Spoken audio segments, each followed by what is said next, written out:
ডালের পকোড়া তো অনেক রকম খেয়েছেন, আজকের বানাবো একটা ভিন্ন স্বাদের ডালের পকোড়া। চলুন দেখে নেবো আজকের রেসিপি। কাঁচা পেঁয়াজ দিয়ে আর 4 রকম ডাল দিয়ে নতুন স্বাদের একটা পকোড়ার রেসিপি বানিয়েছি। চলুন দেখে নেবো আজকের রেসিপি। খুব সুন্দর একটা রেসিপি বন্ধুরা শেয়ার করলাম, আশা করি আমাদের ভালো লাগবে। তো চলুন দেখে নেবো স্টেপ বাই স্টেপ কীভাবে বানাবো আর কী কী লাগছে এই রেসিপিটা বানাতে। দেখে নেবো পুরো রেসিপিটা। আর এই রেসিপিটা আপনাদের কেমন লাগলো কমেন্টে জানাতে ভুলবেন না। তো রেসিপিটা বানানোর জন্য আমি এখানে নিয়েছি রসুন, আদা, কাঁচা লঙ্কা, ধনেপাতা আর নিয়েছি 2টো পেঁয়াজ। তো সবগুলোকে আমি চপিং করে রেডি করে নেব বন্ধুরা। আর এখানে নিয়েছি ডাল, আমি 4 রকম ডাল 200 গ্রাম নিয়েছি। মুগ, মসুর, খেসারি আর ছোলার ডাল। আমি 4 রকম ডাল এখানে পেস্ট করে নেব ডালটাকে। মিক্সার জারে দিয়ে ডালটাকে ভালো করে পেস্ট করে নিতে হবে। তো ডালটাকে আমি ভালো করে পেস্ট করে রেডি করে নেব। খুব বেশি পেস্ট করব না, একটু মোটা মোটা করে পেস্ট করে নিতে হবে। একদম মিহি পেস্ট করার কোনো দরকার নেই, একটু মোটা মোটা পেস্ট করলেই হয়ে যাবে। দেখুন কত সুন্দরভাবে ডালটা পেস্ট হয়ে গেছে। তেমনভাবে ডালটা পেস্ট করে রেডি করে নিতে হবে। এবার একটা মিক্সার বোল নিয়েছি, ডালগুলো পেস্ট করা ডালগুলো ওর মধ্যে দিয়ে দেবো।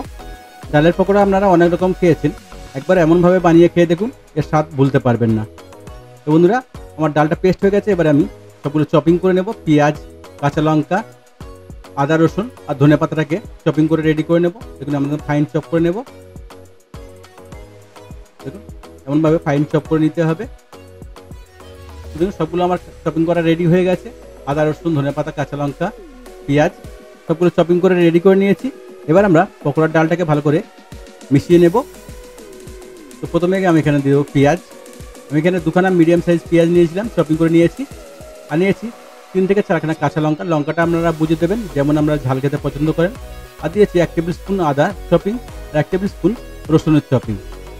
দিয়ে দেবো ধনে পাতা 2 টেবিল স্পুন চপ করা। আর দিয়েছি লবণ স্বাদ মতো। তারপরে দিয়ে দেবো এখানে হলুদ পাউডার। তো আমি এখানে 1/2 টিস্পুন হলুদ পাউডার দিয়েছি কালারটা খুব সুন্দর হওয়ার জন্য। আর দিয়েছি লঙ্কা পাউডার, কালারের জন্য লঙ্কা পাউডার দিয়েছি, কাশ্মীরি চিলি পাউডার। আর দিয়েছি জিরা পাউডার 1/2 টিস্পুন। দিয়ে দেবো ব্ল্যাক পেপার পাউডার 1/2 টিস্পুনের একটু কম। আর দিতে হবে গরম মশলা 1/4 টিস্পুন দিয়েছি গরম মশলা। সবগুলো দিয়ে ভালো করে একটু হাত দিয়ে ভালো করে একটু মাখিয়ে নিতে হবে। এতে কোনো কর্নফ্লাওয়ার বা ময়দা দেওয়ার দরকার নেই, এমনিতেই খুব সুন্দরভাবে রেডি হয়ে যাবে। এটা ভালো করে হাত দিয়ে আমরা মাখিয়ে রেডি করে নেব। সবগুলোকে ভালো করে মাখিয়ে নিয়েছি। এবার এখানে দিয়ে দেবো আমরা 1/2 টিস্পুন হিং। হিংটা দিলে কী হবে বন্ধু, যেহেতু ডাল টেস্টটা খুব সুন্দর হবে, তো অবশ্যই হিংটা ব্যবহার করবেন। যেহেতু ডাল বা বেসনে হিংটা ব্যবহার করলে খুব সুন্দর লাগে। তো হিংটা আমি দিয়েছি 1/2 টিস্পুনের একটু কম। তো দিয়ে ভালো করে আরেকটু চামচ দিয়ে মিলিয়ে নেব। তো আমার মিলানো রেডি হয়ে গেছে বন্ধু। এবার আমরা ফ্রাই করতে চলে যাব। ফ্রাই করার জন্য আমি তেল বসিয়ে দিয়েছি এখানে। তেলটা গরম হলে একটা একটা করে আমরা ছেড়ে দেবো। দেখুন এই পকোড়াগুলো একটু ছোটো ছোটো সাইজের বানালে খেতে খুব মজা লাগে আর খুব সুন্দর ক্রিস্পি হয়। আমি এটাকে ছোটো ছোটো করে ছেড়ে সব ফ্রাই করে নেব। উল্টে পাল্টে ভালো করে এটাকে ফ্রাই করে নেব। মনে রাখবেন এটাকে মিডিয়াম হিটে ফ্রাই করতে হবে বন্ধুরা। বেশি হাই হিটে ফ্রাই করলে কী হবে, উপরটা লাল হয়ে যাবে, ভিতরটা এত ক্রিস্পি হবে না, কাঁচা থেকে যাবে। এটাকে আমরা মিডিয়াম হিটে, লো টু মিডিয়াম হিটে এটাকে ভালো করে ফ্রাই করে নেব। দেখুন এমনভাবে ভালো করে একটু ফ্রাই করে নিতে হবে, একদম গোল্ডেন ব্রাউন করে ফ্রাই করে আমরা তুলে নেব। খুব সুন্দর একটা রেসিপি বন্ধুরা শেয়ার করলাম, আশা করি আমাদের ভালো লাগবে। যদি আমার রেসিপিটা আপনাদের ভালো লাগে তো চ্যানেলটাকে লাইক, শেয়ার, সাবস্ক্রাইব করতে ভুলবেন না। আর নতুন নতুন রেসিপি দেখতে চ্যানেলটাকে সাবস্ক্রাইব করে রাখবেন আর বেল আইকনটাকে অলে সেট করে রাখবেন। তাহলে কী হবে, আমি যখনই নতুন রেসিপি ছাড়বো নোটিফিকেশনটা আপনার কাছে আগে পৌঁছবে। দেখুন কত সুন্দর কালার হয়েছে। এগুলোকে তুলে নেব আমরা, বাকিগুলোকে এমনভাবে সবগুলো ফ্রাই করে নেব আর একটু ভালো করে কালার করে নেব। মনে রাখবেন এটাকে হাই হিটে ফ্রাই করা যাবে না, লো টু মিডিয়াম হিটে এটাকে ফ্রাই করতে হবে, তাহলে ক্রিস্পি হবে আর খেতেও খুব মজা লাগবে। তো দেখুন আমাদের হয়ে গেছে, এটাকে তুলে নেব। তুলে নিয়ে বাকিগুলোকে এমনভাবে রেডি করে নেব। খুবই মজার একটা রেসিপি বন্ধুরা, অবশ্যই বাড়িতে ট্রাই করবেন। আর যদি বাড়িতে ট্রাই করেন কমেন্টে জানাতে ভুলবেন না রেসিপিটা আপনার কেমন লেগেছে।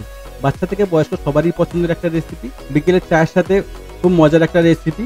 চায়ের সাথে বা মুড়ির সাথে বা আপনি সস দিয়েও আপনারা খেতে পারেন। তোমার একটা ব্রাঞ্চ রেডি হয়ে গেছে বন্ধুরা, এটাকে তুলে নেব। তুলে নিয়ে বাকিগুলোকে এমনভাবে ফ্রাই করে রেডি করে নেব। আর এর সঙ্গে বানাবো আমরা একটা স্পেশাল চাটনি। ফুটপাতের পকোড়াওয়ালার কাছে দেখবেন একটা গ্রিন চাটনি থাকে, যেটা কাঁচা লঙ্কার চাটনি। সেই চাটনিটা আমরা বানিয়ে দেখাবো সুন্দরভাবে আজকে। তো চলুন এটাকে আগে ছেড়ে ফ্রাই করে নেব। যতক্ষণ এটা ফ্রাই হবে ততক্ষণ আমরা একটা চাটনি বানিয়ে রেডি করে নেব। এই চাটনির সাথে পকোড়াটা খুব মজা লাগে। তো চাটনি বানানোর জন্য আমি এখানে নিয়েছি আদা, রসুন, কাঁচা লঙ্কা, অল্প একটু পেঁয়াজ আর একটু ধনেপাতা। সবগুলোকে আমি পেস্ট করে নেবো একটা মিক্সির জারে দিয়ে। আমি এখানে 5খানা লঙ্কা নিয়েছি আর নিয়েছি 2 টেবিল স্পুন ধনেপাতা। আপনারা চাইলে এখানে পুদিনা পাতাও অ্যাড করতে পারেন, তো পুদিনা পাতা আমার এখানে নেই, তো আমি দিলাম না। আর দিয়েছি এখানে পেঁয়াজ 1 টেবিল স্পুন, দিয়েছি আদা রসুন 1 টেবিল স্পুন। সবগুলো দিয়ে একটু হালকা একটু জল দিয়ে এটাকে একটু ঘুরিয়ে নেব মিক্সারে, ভালো করে একটু পেস্ট করে নেব। এই ডাল পকোড়ির সাথে এই চাটনিটা খুব সুন্দর খেতে লাগে। তো আমরা এই চাটনিটা বানিয়ে নেব আগে। খুব মজার একটা চাটনি রেসিপি বন্ধুরা, অবশ্যই চাটনিটা বানিয়ে নেবেন। এই ডাল পকোড়ি যদি বানান, এমন সুন্দর ডালের পকোড়ার সাথে যদি এমন সুন্দর চাটনি একটা বানিয়ে দেন, তো যাকে এমন বানিয়ে খাওয়াবেন সে আপনার ফ্যান হয়ে যাবে। তো অবশ্যই একবার বাড়িতে ট্রাই করবেন বন্ধুরা। আর যদি ট্রাই করেন কমেন্টে জানাতে ভুলবেন না রেসিপিটা আপনার কেমন লাগলো। আপনার একটা মূল্যবান কমেন্ট আমার নতুন নতুন রেসিপি বানাতে অনেক সাহায্য করবে। তো সবগুলো আমি পেস্ট করে নিয়েছি। এবার পেস্টটাকে বাটির মধ্যে ঢেলে এটাকে বানিয়ে নেব। এমন সুন্দরভাবে একটু পেস্ট করে নেবেন, ভালো করে একটু পেস্ট করে নিতে হবে। পেস্টটা আমাদের রেডি হয়ে গেছে। এবার আমরা এর সঙ্গে অ্যাড করব লবণ। তো আমি এখানে 2 রকম লবণ দেব, বিট লবণ আর সাদা লবণ। তো বিট লবণ দিয়েছি 1/2 টিস্পুনের একটু কম, আর দিয়ে দেবো অল্প একটু সাদা লবণ। আর আমাদের লাগবে অল্প একটু লেবু। লেবু যদি থাকে দেবেন, নাহলে ভিনিগার দিলে হবে। আমি এখানে লেবু দিয়েছি 1 টেবিল স্পুন মতো লেবুর রস দিয়েছি, দিয়ে ভালো করে এটাকে মাখিয়ে রেডি করে নেব। অন্যভাবে ভালো করে একটু চামচ দিয়ে ভালো করে এটা মাখিয়ে নিতে হবে। আর কিছু দেওয়ার দরকার নেই, আমাদের চাটনি রেডি, পকোড়াও আমাদের রেডি। এবার আমরা পকোড়াটাকে গরম গরম এই চাটনির সাথে সার্ভ করব। দেখুন কত সুন্দর হয়েছে চাটনিটা। তো অবশ্যই একবার ট্রাই করবেন রেসিপিটাকে, খুব সুন্দর একটা রেসিপি। আর যদি বাড়িতে ট্রাই করেন কমেন্টে জানাতে ভুলবেন না রেসিপিটা আপনার কেমন লাগলো। তো পুরো ভিডিওটা দেখার জন্য সবাইকে ধন্যবাদ বন্ধুরা। ভালো থাকবেন, সুস্থ থাকবেন, আবার দেখা হবে নেক্সট রেসিপিতে।